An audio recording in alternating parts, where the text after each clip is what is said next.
Welcome to What Works, where nonprofit leaders share real stories about what makes impact possible and their organizations thrive.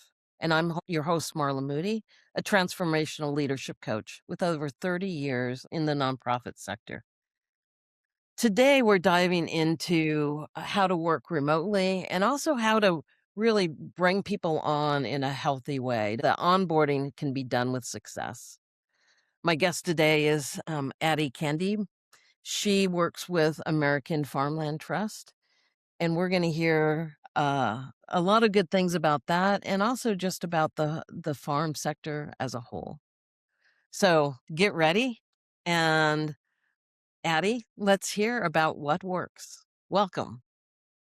Thanks so much, Marla. It's a pleasure to be here today. I'm very much looking forward to this conversation. Before we get started, could we start with you introducing yourself and introducing a little bit maybe of the American Farmland Trust first, and then we can talk about how you got here. Absolutely. Well, I'll start by talking about American Farmland Trust, and I'm going to shorten it to AFT. Rolls off the tongue a little bit easier. We are a national nonprofit organization that since 1980 has worked to save the land that sustains us by protecting farmland, promoting sound farming practices, and keeping farmers on the land. We like to say that we work from kitchen tables to the halls of Congress, which is sort of a poetic way of describing the fact that we work at all levels, including direct one on one with farmers, as well as in research and advocacy and education to promote our mission. And I wear two hats with the organization. I am both our Pacific Northwest regional director, supporting our team here in Washington, Oregon, and Idaho. And I'm also our Western managing director. So I am managing our teams in California and Texas and helping to facilitate cohesion and strategy across AFT's presence in the Western US as a whole. That sounds fantastic. And I have so many questions about that, but before we get started with that, how on earth did you come to work for AFT? Well, I think like for many in the nonprofit sector, it's a bit of a winding story. I started out after college in conservation and worked for both our conservation corps in here in Washington state and then transitioned to work for the National Park Service. And from there, I think it was a really natural hop, skip, and a jump to working in agriculture, where I experienced the same enjoyment of being outdoors and working with my hands and sort of that sense of satisfaction at the end of the day with this layer on top of a very sort of values driven community. I was trying to describe this to a friend yesterday that people don't go into ag because of the pay. They go in because they have a strong sense of values and politics around believing that knowing where your food comes from is important. So I started working in agriculture and started working in nonprofits to support my farming. Ended up going back to school for a master in public administration with a focus on nonprofit management and worked in a number of small nonprofit organizations supporting the food system.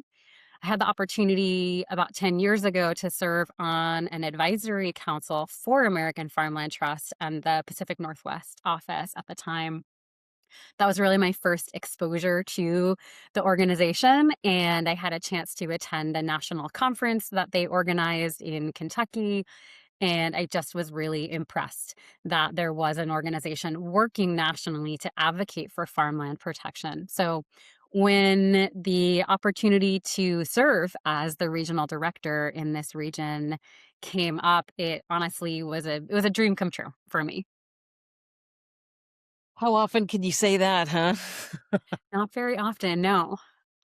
How does this is not a question I prepped you for, but I think you can answer it without too much trouble. How does food insecurity and stable farmlands fit together?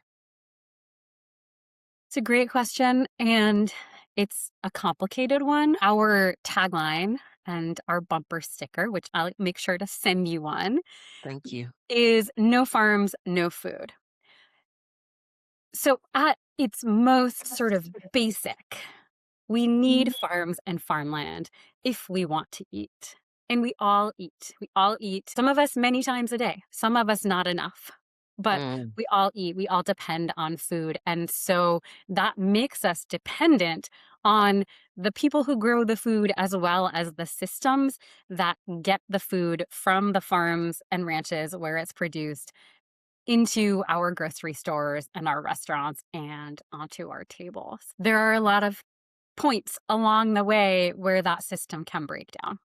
And I think without going too far into it, it's in those breakdowns that brings us to the conversation around food insecurity and hunger specifically. yeah. Yeah, I appreciate that. And there's so much complications, but I do want to get to the core of what we talked about is you started with the regional director and tell me about building that team and then kind of adding another region to help that you support.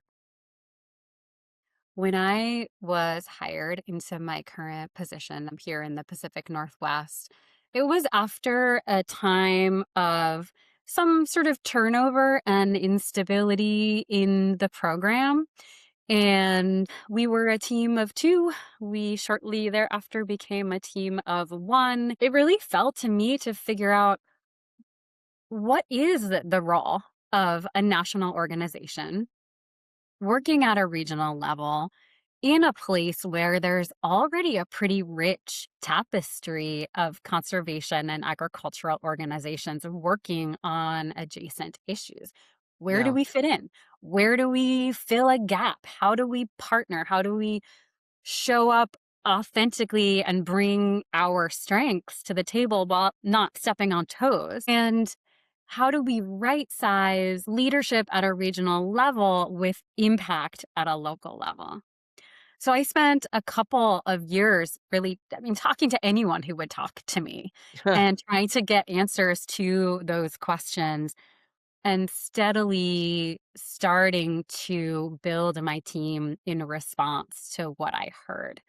So just this past month, we onboarded our eighth and ninth team members, and I had my sixth anniversary with the organization. So I'm very proud of the intentional and steady growth that we've been able to achieve over that time.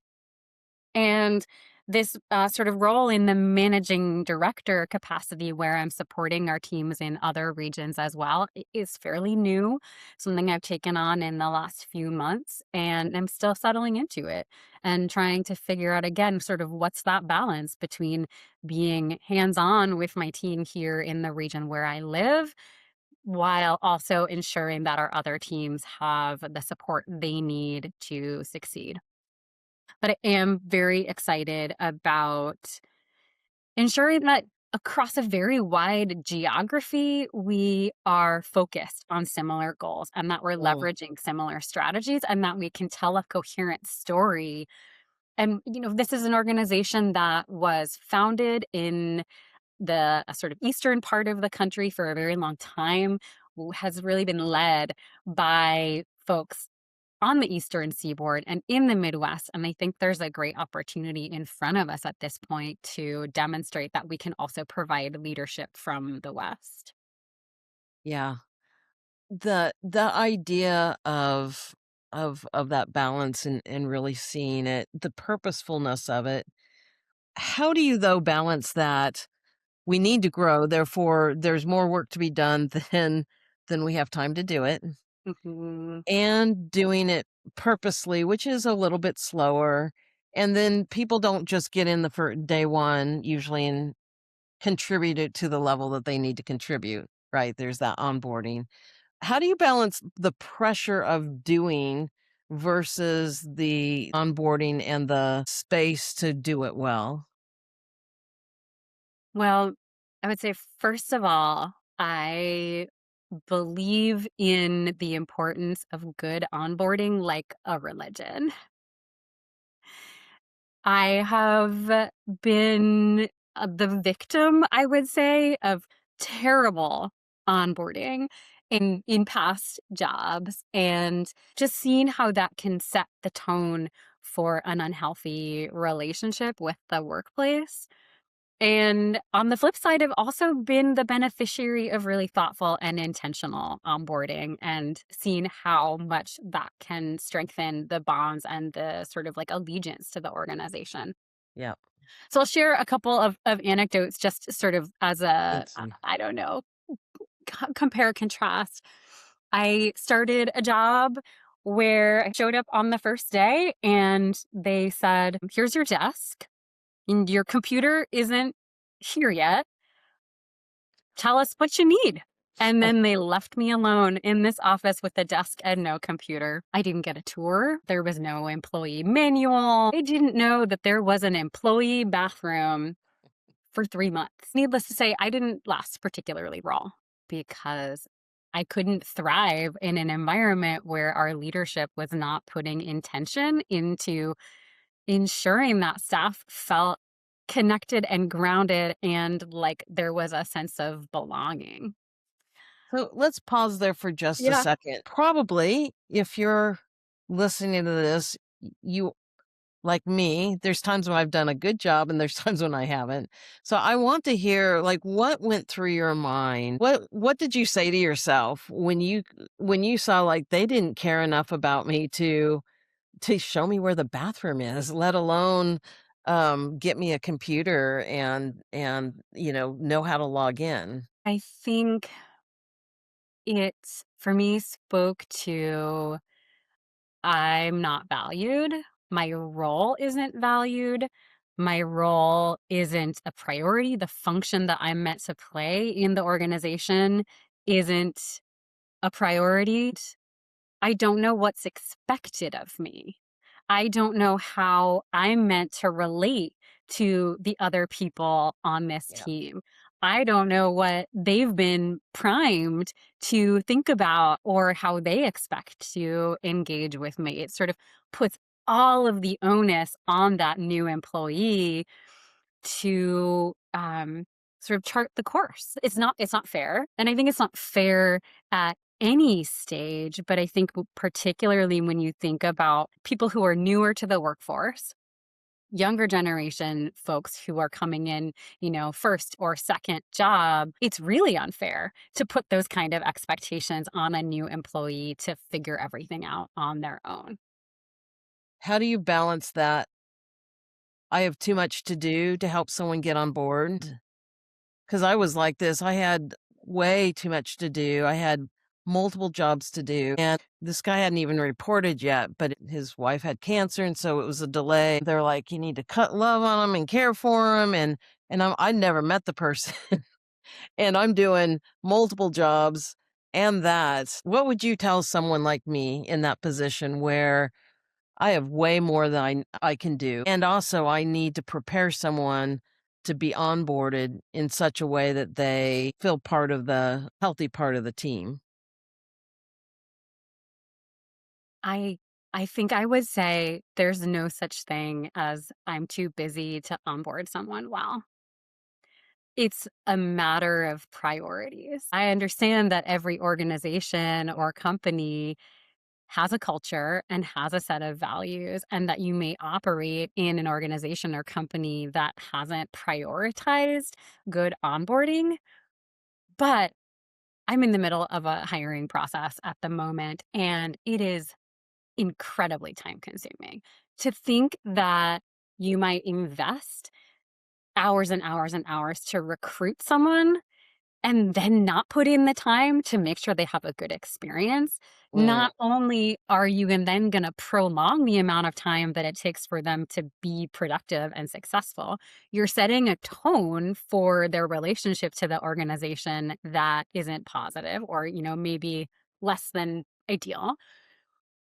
So you are lessening the chance that you're going to actually retain this person in the long term, and you're lessening the chance that they're going to do a good job onboarding someone else. So there's ripple effects of not doing it right. So I think it's not just about investing the time in doing the onboarding, it's also about advocating for that to be a priority within your organization and feeding up to your supervisor to say, this week, I need to prioritize onboarding this new team member. That means I'm not going to get this other thing done because doing this good onboarding and getting this person set up for success is going to help me be successful in the long run. Yeah. It's a non-negotiable is what I'm hearing. Exactly. Yeah. And then one thing it reminds me of is, like, one of the highest cost of turnover is knowledge lost when someone Hmm. leaves. Yeah, And so it makes sense that if you're not giving knowledge to a person when they come in, it's also opportunity lost, both from retention of that person and also the passing on of information. exactly. It's the time invested by leadership and by management in the recruiting and hiring process. That's time that I'm not spending working on other projects, developing strategy, doing fundraising. So it's the opportunity cost of the hiring process itself is significant. The more that I have to spend in that process, the less time I have to do the other core functions of my job. So Yeah. why wouldn't I invest as much as possible in ensuring that this person I've recruited is going to stay as long as they make sense for them in their career? Mm, I love that.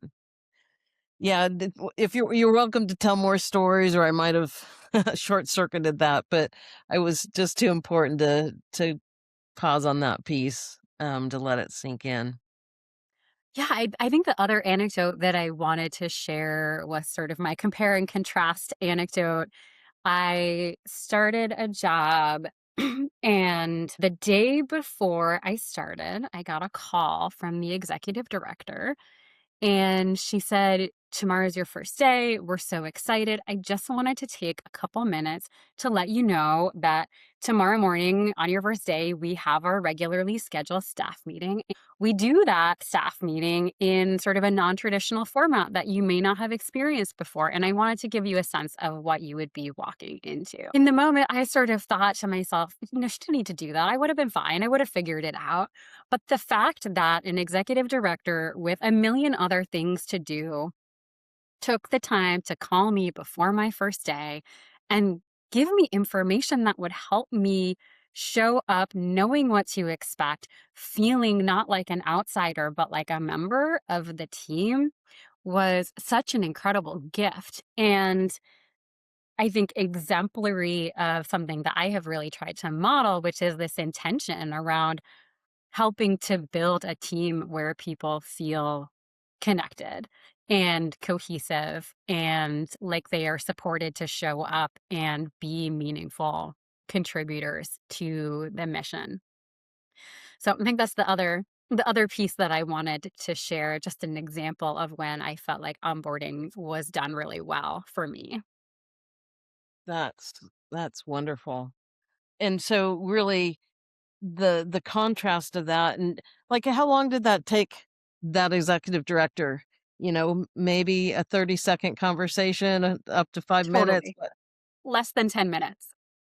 So isn't that interesting? Because there's a time pressure, but when you really think about how little time it could take to do that extra little step of showing people the bathrooms, or even just saying, "Hey, we're having our meeting tomorrow, heads up." So the time and even emotional energy it takes, which is actually quite small, versus an emotional energy for needing to talk to someone who was disappointed, or, like, just even taking that first situation where you weren't given a computer, you weren't shown around, like, not only did they lose you faster, but probably the time it would take them to compensate to make it up is a lot more time than it would have been on the front end. Exactly. Huh. That's for me, I'm saying it out loud because it's insightful. So, if it's insightful for me, hopefully it's insightful for someone else. I hope so. So, for you, it's a non-negotiable. How do you pass that on? How do you help demonstrate that to others, like you said, so that others can onboard well? That's a great question, and it's definitely something I'm thinking about as my team grows, and no longer are we in a place where everyone is reporting to me. But we just brought on our first team member who I actually didn't even meet until she showed up for her first day. So we really are in a phase where I have to trust that the staff that I manage are going to invest this sort of same amount of energy that I've done. Of course, I can't guarantee that. And Exactly. part of supporting my staff to grow and become staff managers and leaders is about trusting them to to manage a process and not micromanaging.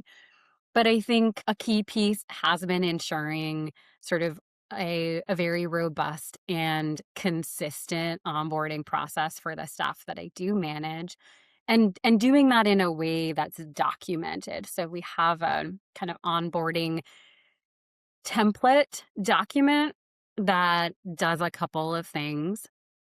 It is sort of a one-stop shop for, here are all of the documents that we hope you're going to review in your first couple of weeks. It sets out a schedule, and I think that's an important thing that I like to do when we're bringing new people on, is to make sure that their first couple of weeks are pretty full and pretty rich.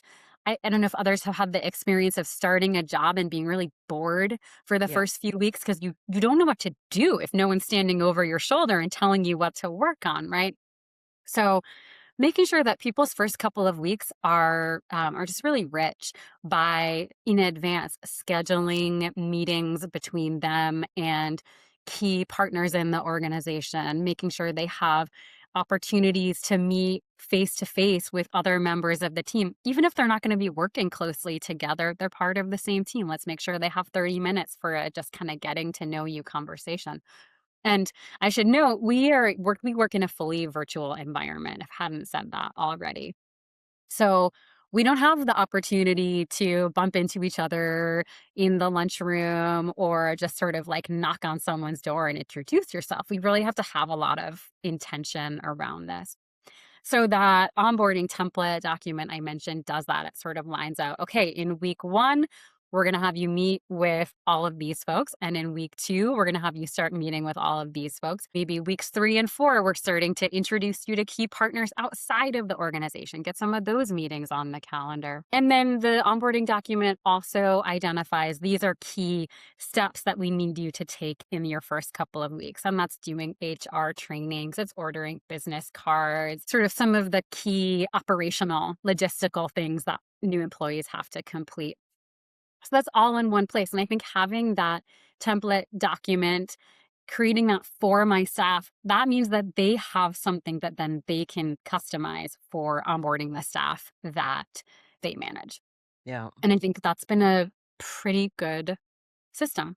I've been told that by staff that I've onboarded that it was the most comprehensive onboarding they'd ever received in any job, and I take that to be the highest form of compliment.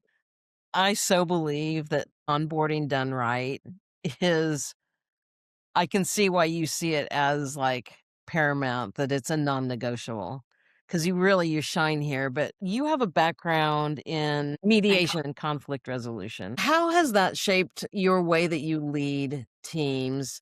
Not just, like, resolving conflict, but to really get out ahead. Yeah. So in my sort of the role that I had previous to joining American Farmland Trust was working for a community-based dispute resolution program. Just sort of quick backstory there. 2016, sort of big shifts happening on the political landscape. I was feeling really burned out working in food systems. I felt like I needed a change, and I felt like I wanted to do something that perhaps more directly addressed some of the kind of core rifts that we were experiencing in our country. So I went to work for our dispute resolution center, and I was in a role doing communications and fundraising for them. But by virtue of being on staff, I had the opportunity to participate in their professional mediation training. I ended up enrolling in their practicum program, which is the process whereby you become a certified mediator. And I think one of the things that I am most energized by generally is sort of working at the intersection of many different spaces and bringing together sort of disparate ideas to create something that feels coherent.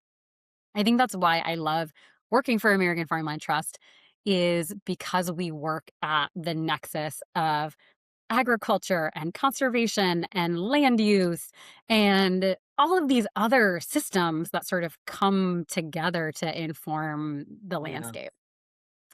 But one of the things that I've really enjoyed over the last 6 years is bringing my background in mediation into my work, both as a manager and colleague and staff leader, but also sort of in some very concrete ways from a programmatic standpoint. And maybe I'll speak to that first. One of the areas in which we've been doing a lot of work is related to intergenerational farm and ranch Yeah. transition. Sort of what happens when a farmer or rancher reaches the kind of time in their life when they're ready to back away from this really hard work. How do they ensure that that farm or ranch gets transitioned to the next generation? And not surprisingly, it's complex, right? Not every farmer or rancher has a child or relative who wants to take over the operation. Not everyone's ready to have the conversation. There's a lot that's bound up in that transfer, both from the standpoint of the viability of the business. Does that aging farmer or rancher have enough financial resources invested so that they can retire Mm. without having to liquidate the farm or ranch, right? There are all of these pieces. So we've been building a program that is really geared around providing direct, tailored support one-on-one to producers at this point of transition, helping them to set goals and identify what they need, supporting them if they don't have a successor identified, supporting them to put themselves out there and start looking for someone who might be well positioned to take over. I have seen just tremendous opportunity to pull in the sort of skill set that underpins mediation and conflict resolution and Yeah. coaching in order to show up and be partners with these producers at this moment of transition. For my staff who are working on this, it's not about them being the experts and imparting what they know to the farmer. It's about them showing up and saying, I'm here. Let me understand what it is you need. I'm going to be your accountability partner. I'm going to help you set goals. I'm going to help you think through the next steps. I'm going to follow up and check in and see whether you took those next steps. I am Mhm. going to help facilitate hard conversations. I'm going to refer you to the right experts at the right time in your process. So, we've invested in professional mediation training for our land transfer specialists, for the staff who are working in this space. It's been neat to see how other staff in the organization have also started to pursue mediation training as they kind of see the ripple effects and benefits of just diving more into that. I think what folks often call like soft skills, but I prefer to call foundational skills. Yes. It's these sort of skills that are foundational to how we relate effectively to one another as human beings, how we navigate conflict. Yeah, it's been just tremendously rewarding to come in with an idea, design a program around that idea, and really start to see it deliver impacts for the producers that we're working with. What I'm hearing is the word partnership, I'm really sensing the concept of humility. Not only have you invested in the onboarding process and making sure that there's documentation so that it's done right, but you're also investing in helping them grow in this mitigation, th- where things get tight so that it's not your agenda isn't just kind of the farms themselves. It really is the caring of the farmer is what I'm hearing. Yes. Yes. I think And now there's a go ahead. I think there's a paradigm, and I'm sure this isn't unique to agriculture, but I see it in agriculture a lot that the folks who work as service providers, working with farmers and ranchers, get locked into this dynamic where they're expected to be the expert. And the relationship between the farmer and the service provider can be a very transactional one where the farmer comes with a question and the service provider imparts knowledge, and that's that. Where I think that starts to break down is when the farmer comes in with a set of questions or challenges that aren't a good fit for the service provider's expertise. Or the farmer comes in with a set of goals or needs that may be sort of out of the box or not a good match for the kind of like programs or funding that currently exists. And in our work in particular with farmers who are new and beginning and coming from historically marginalized backgrounds where they're entering agriculture without intergenerational wealth, without connectivity to existing ag communities, they're entering maybe with a really different set of goals. Maybe they want to farm cooperatively, and it's not about earning an income per se. It's about growing food to facilitate food sovereignty for their communities.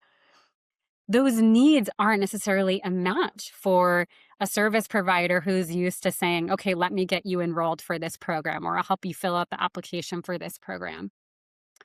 So how do we help service providers as a category be better equipped to stop, take off that like information provider hat and put on the hat that you wear, Marla, the hat of the coach to say, tell me more. How can I support you in that? What are the biggest challenges that you're experiencing? To sort of believe that the farmer or the rancher themselves has the knowledge and skills that they need in order to surmount the challenge that they're facing. It's a question of helping them to identify that power within themselves and helping them feel capable to pursue answers to their questions. And we've sort of developed a training module around that we've offered to different groups of service providers around the region. And every single time that we do it, I just see these light bulbs go off of like, oh, there's a different way to do my job. And not only might it be better for the farmers, it might be better for me. I love to think that there's still space to kind of transform the experience that all of us are having within our sort of working relationship so that everyone comes out the other side feeling happier and more fulfilled and like they've accomplished what they showed up to accomplish. There's a different way of doing what we've been doing. Yeah. It would be interesting if we all worked for an environment where that's safe enough for that light bulb to be able to go off and go, I'm not just this technical expert. Yes. I can play that coach and facilitator. And what a shift that would make, because then it's not this transactional thing like you're talking about. It allows for, I could see it just being a comfort, and then you're listening differently and you're caring differently s- for probably a better outcome than you would have had at the beginning. Right. And when you are providing that technical information, you know that it's the technical information that the person really needs rather than it just being the information that you're providing because it's what you know how to provide. I want to highlight that these are underscore. You developed how to onboard, not just what that was in your head, but it's written down. You developed curriculum around this. So as you're learning, you're being intentional to be able to do it where it doesn't only rely on you, Right. but it's transferable. Right. That's the goal. Yeah. How's that feel to lead in something, but also eventually it doesn't rely on you? Where's that take you? It's both really rewarding to see our staff running with the content, implementing and delivering value for farmers and ranchers, and it's not me doing the work. I can feel more and more distanced from the sort of mission-oriented work. And so finding those places where I still have sort of a direct through line and I'm still experiencing one-on-one the benefits of what we do so that I continue to stay like inspired and rewarded for being here. I think that's a balance that I'm continually working to find of how much am I managing versus how much am I directly doing the work. And ideally, I'm doing less and less of the kind of hands in the weeds of the projects. But there needs to be a little bit of that so that I remember what it feels like. Yeah. And I continue to have connectivity to our clients and our beneficiaries, but also so that I continue to have to like show up with empathy for my staff who are in the weeds all the time. I Yeah. need to know what that's feeling like so that I can meaningfully help them solve problems and address challenges when those come up. Okay, Addie, I was expecting you to say almost from that kind of it's hard to give stuff up because of ego.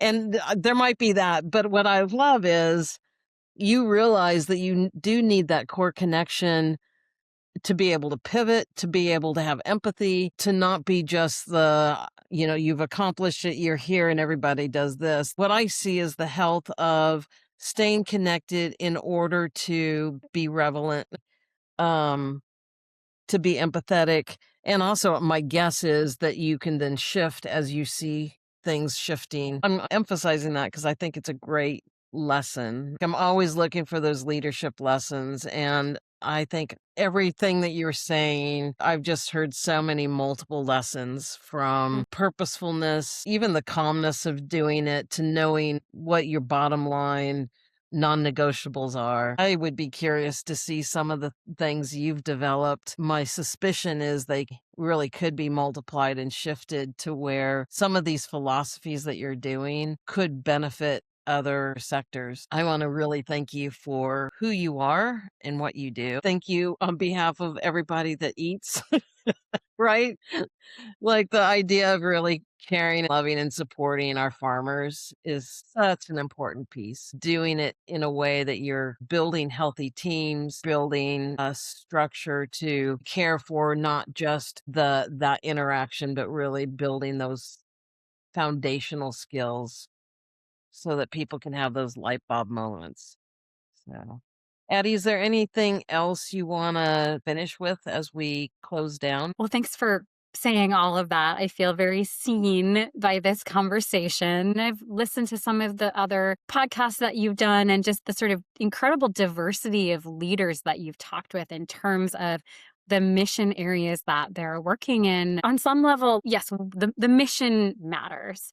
And what you do matters. The ultimate sort of benefit that flows through to your clients really matters. But I think the piece that I wanna continue to drive home is that how we do it also really matters, that it matters for our clients, that it matters for our staff, and ultimately, I think it matters for our job satisfaction as leaders to invest in the how, because we also benefit when our staff feels connected, appreciated, cohesive, and effective. Really appreciate the opportunity to talk with you today. This has been really fun.